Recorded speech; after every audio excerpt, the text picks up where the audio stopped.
Ladies and gentlemen, boys and girls, children of all ages, welcome to Pitch Talk. We are fans of football dropping vlogs, videos and podcasts on the beautiful game. Check out our videos on YouTube and Instagram's IGTV, including special feature segments, vlogs such as 5 minutes with the G, the Straight Shootin View, coaching with JBK, audio on Podbean, Apple Podcasts, Google Podcasts, Podomatic, Spotify and other podcast platforms. Join the Pitch Talk revolution on social media, Twitter, Instagram. We have a group and fan page on Facebook. The pitch is where we eat. The pitch is where we sleep. And the pitch is where we talk. I can see you now. I can see you now and then. Welcome to the Straight Shootin View. Hey, what's up, people? Straight Shootin LJA here, and welcome to another episode of the Straight Shootin View. Now, you know what, yeah? I'm going to take a little quick tactical detour. Tactical being the operative word, because what I want to discuss here is quick set pieces and high lines. Defensive lines, that is. And you know what, yeah?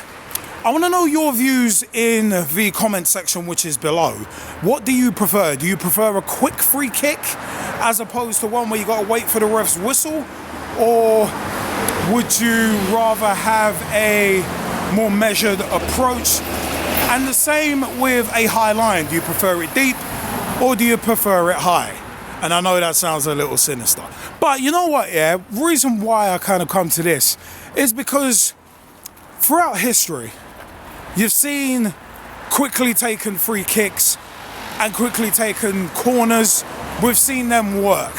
Now, one of the more famous examples, obviously me being a Liverpool supporter, is Trent Alexander-Arnold against Barcelona in the Champions League. So it's one of them where it's like, when it's done well, Alexander-Arnold quickly taking Origi.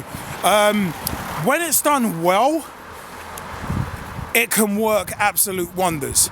But then you get kind of, what was it? I think it was the Argo Aspas trying to do it back in 2014.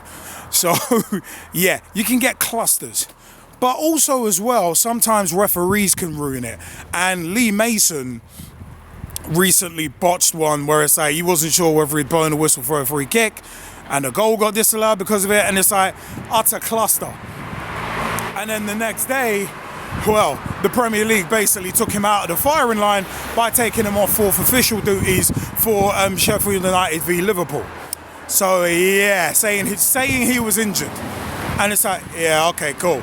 A day after a controversy, a cluster, and somehow he's injured for a game 24 hours later where he's supposed to be a fourth official. Yeah, okay. Fastball right down and strike one. But for me, as a defender at amateur league level for Ibis Eagles AFC, as a defender, I'm not a fan of quick free kicks because it doesn't give you time to get set. It doesn't get you time to organise your shape.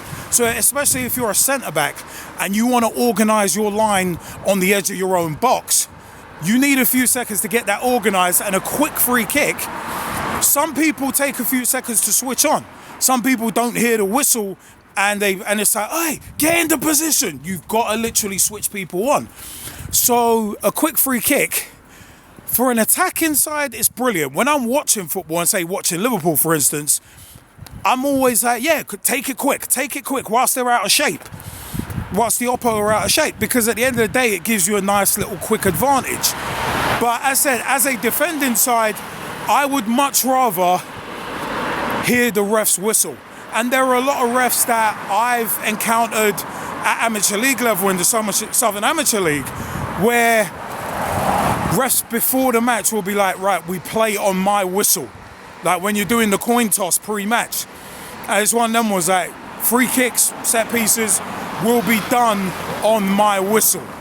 So if you try and take it quick, the ref's going to be like, no, bring that back. I prefer it that way. To an extent, yes, quick free kicks and quick set pieces in general, where you don't have to wait for the ref's whistle, can keep the game flowing and keep it moving. But to me, if I was a referee, I wouldn't want to do that because that puts extra pressure on me, because it makes it more likely that you're potentially going to miss something. because of the way the game is just quick and everybody's trying to do stuff quick, it's one of them where, as a referee, I think it'd give ample opportunity, not that referees need more opportunity, to miss something, especially in the amateur games and semi-pro, where you might not have linesmen, you might not have that help, and also even in the pro ranks, because then it means you've got to waste time coming back checking stuff on VAR, when if it had been taken properly and not as a quick free kick, it might have been okay and the referee would have seen everything. Well, you'd hope anyway. And also it gives the linesman a fighting chance too. But it is one of them ones where, yeah, coming onto high defensive lines. Now, I am not blessed with pace. Haven't been since I was, well, probably about 13, 14. But it's one of them ones where it's like, and I used to play left midfield, but it's one of them where it's like, I'm not one of them guys who's blessed with pace. So it's one of them where a high line for someone like me being in a back line and playing a high line doesn't really make sense. I don't mind going and doing a man marking job on someone, but the one thing I don't want to do with a lack of pace is get exposed by a high line, because any little ball over the top, if that striker coming up against you knows how to time his runs, knows how to bend his runs, and again, tying in at amateur league level where you may not always have linesmen, but even when you do have linesmen, it's a case of, if a striker knows how to bend his runs and time his runs perfectly, then it's very, very easy to expose a high line. Now, we've seen it this season with Liverpool, where, well, actually we've seen it for like the past 3 seasons, where we've been playing a very, very high line. But for me, a lot of the reason why we get away with it is purely because of the high press. Now, if you've got the high press working perfectly, then you can play a high line, even if you haven't got much pace at the back.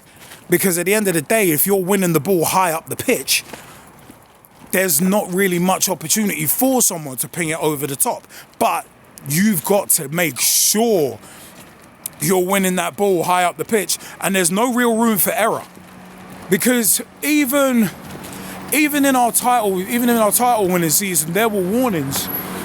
So not the title winning season before, there were warnings when we were unbeaten, and then Watford exposed it when they beat us, and West Ham the game before.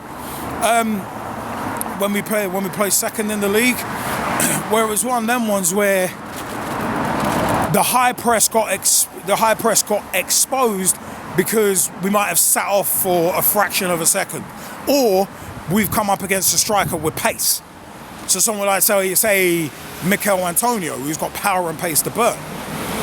And if your timing and your positioning is good, then you can expose a high press. If you know what you're doing, like Jamie Vardy, you wouldn't want to play a high line against him, because he's got the pace to skin you and his timing's very good.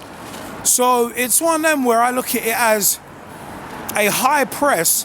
Basically, it doesn't guarantee that the high line will do well, but it gives you a fighting chance. Now, if you're sitting off and you're doing a high line, that doesn't make sense. And also as well, with a high line, everybody has to be in tandem. Everybody has to know what they're doing, because you've got to press as a unit.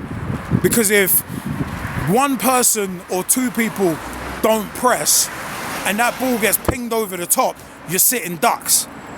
And it happens a lot with us, with Liverpool, especially this season, with the basically disjointed nature of our squad because of the injuries this season being in double figures. It's one of them ones where there's not been that consistent side.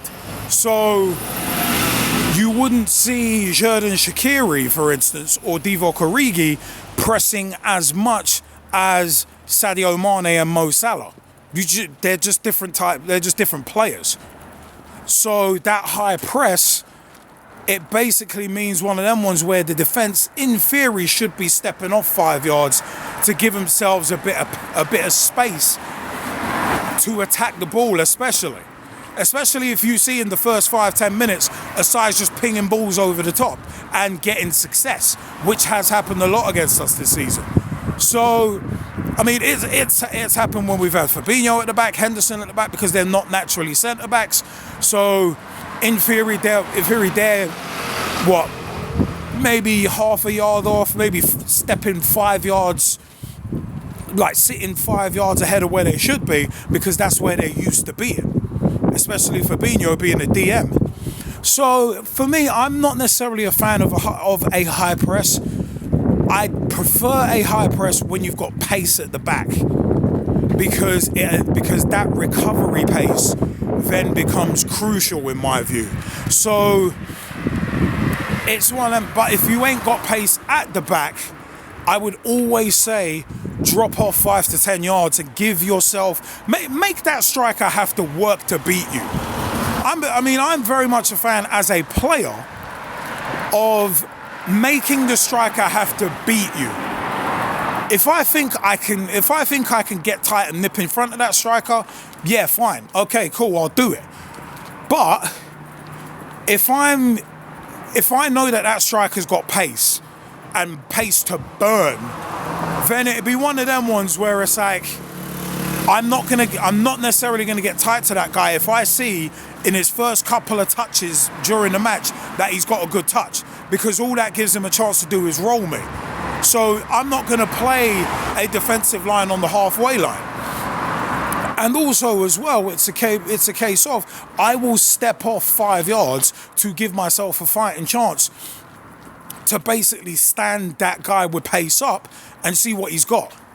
If he's skillful enough to get around me and beat me, okay, cool, fine. I'll potentially just clamp him, but that's a different story. But I wouldn't want to leave myself exposed when I don't have to. So I wouldn't want to play a high line, especially if my centre-back partner, or if I'm playing left-back and the centre-back to my immediate right hasn't got any pace. I wouldn't want to play a high line, because that leaves you a lot more running to do, especially if you're up against opposition who can spring crossfield passes like nothing. Like say if you've got someone who models his game after Xabi Alonso and could just stroke passes around. If this dude is stroking like Clarence Carter, it's one of them ones where it's like, you're not going to want to give that person license to be able to ping balls in behind you, because you're playing too high a line. But yeah, I mean, in summary, as a player, I'm not a fan of doing a high line because I lack pace. But also as well, as a defender and as a player, I am not a fan of quick free kicks because it doesn't give you time to get set. But as an attacking side, I see the advantages that you get from doing things quickly. So like a quick free kick, like a quick throw in. You don't give your opposition a chance to settle. You don't give them a chance to get set. So, and with the high line as well, it's a case of if you ain't got pace, you've got a lot more running to do. And you're positioning, and you got to hope your linesman gets everything right. But, yeah. But you know what, yeah, I said at the top of this, I want to know your views. Comment section is down below. Do you prefer a high press? If you play football, do you prefer to do a high press? Have you got pace? Have you got a side in front of you who can do that? Who can do that press, that high press up the pitch? Or are you like me, where you prefer to kind of sit back 5, maybe 10 yards and make that striker have to beat you rather than let him play on your shoulder? And also with quick free kicks, quick set pieces, do you, as an attacker, if you're an attacking player, do you prefer to do it quick or do you prefer to measure it? And if you're a defender, do you prefer it quick or do you need time to get set? Let me know your views. Comment section is below. I have been Straight Shootin LJA. Remember, youtube.com/pitch talk. Check out our videos, vlogs, and everything in between. Also at Pitch Talk on Twitter. Tweet with us, follow us, see what we are up to. At Pitch Talk on Instagram as well. Check that out. Check out @Pitch Talk on Instagram for previews to our vlogs. Full versions go up on YouTube. Also, facebook.com/Pitch Talk. Become a fan, become a friend, become a member of the group. Join the footballing revolution we are working so hard to create. Also, we are on Apple Podcasts, Google Podcasts, Podbean, Podomatic. Hey, we're on Player FM as well. Check out our RSS feed. Search for the Pitch Talk Podcast. Search Pitch Talk Podcast to catch all of our vlogs as podcasts and also special feature segments as audio podcasts as well. I said, I have been Straight Shootin LJA, and until next time on the Straight Shootin View, thank you for your time. See you later, peeps. Join the Pitch Talk revolution on social media, dropping vlogs, videos, and podcasts on the beautiful game.